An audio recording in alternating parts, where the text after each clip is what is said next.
ہند میں انوکھا مرکز تحفظ دین، یہ دل کا ترجمہ ہے مرکز تحفظ دین۔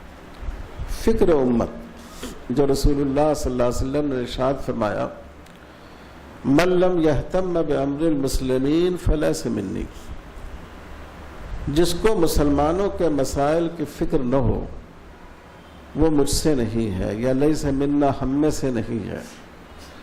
حضور صلی اللہ علیہ وسلم نے ہم کا لفظ استعمال کیا ہے۔ ہم کے معنی صرف فکر کے نہیں ہیں، ہم کے معنی ایسی فکر کے ہیں جو آدمی کو بے قرار اور بے سکون کر دے۔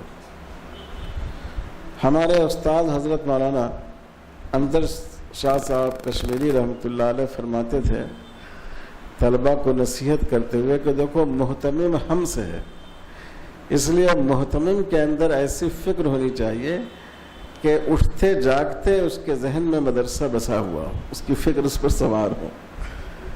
تو ہم کہتے ہی ایسی فکر کو، ہر فکر کو ہم نہیں کہتے، ایسی فکر مندی جو آدمی کو بے چین کر دے، یہ فکر مندی ہمارے بزرگوں کے اندر تھی۔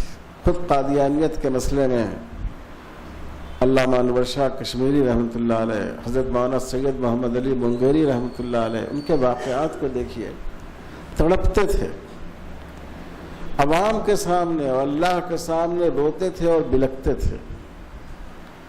علامہ کشمیری کا وہ مشہور جملہ ہے کہ اگر ہم حضور صلی اللہ علیہ وسلم کے ختم نبوت کی حفاظت نہیں کر سکے تو گلی کا کتا بھی ہم سے بہتر ہے۔ یہ تڑپ اور بے چینی بہت ضروری ہے۔ ایسا محسوس ہوتا ہے کہ یہ بے چینی جو ہمارے بزرگوں کے ہاں تھی، اس کی میراث ہم لوگوں کو بہت کم مل پائی۔ جیسا کہ خود قرآن مجید نے رسول اللہ صلی اللہ علیہ وسلم سے کہا، کیا آپ اس کے لیے اپنے آپ کو ہلاک کر دیں گے کہ لوگ ایمان نہیں لائے ہیں؟ سوچئے حضور کی فکر کس درجے کی ہوگی۔ جیسے کہا جاتا ہے کہ فلاں شخص کو ایسا صدمہ ہوا ہے، ایسا لگتا ہے کہ اس کو ہارٹ اٹیک نہ ہو جائے، اور ہو جاتا ہے بعض لوگوں کو۔ تو دین کے لیے فکر مندی ہمارے اندر بہت کم ہو گئی۔ یہ فکر امت ہمیں پیدا کرنی ہوگی، خاص کر ان کے ایمان کی حفاظت کے لیے فکر پیدا کرنی چاہیے ہمیں۔ یہ ہمارے بزرگوں کا ورثہ رہا ہے، وہ بے چین ہو جاتے تھے۔ حضرت مولانا الیاس صاحب رحمۃ اللہ علیہ کا دیکھیے، جب جماعت کا کام انہوں نے شروع کیا، کتنی بے چینی، کتنی بے قراری تھی، کتنا اضطراب تھا۔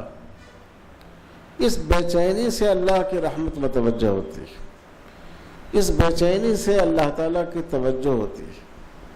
بعض بزرگوں نے لکھا کہ جب بچہ روتا ہے تو ماں کے سینے میں دودھ آتا ہے، تو جب انسان میں بے چینی ہوتی ہے، فکر ہوتی ہے، تب اللہ کی مدد بھی آتی ہے، اس کی کوشش نتیجہ خیز بھی ہوتی ہے۔ تو ایک تو مطالعہ اور دوسرے امت کی فکر۔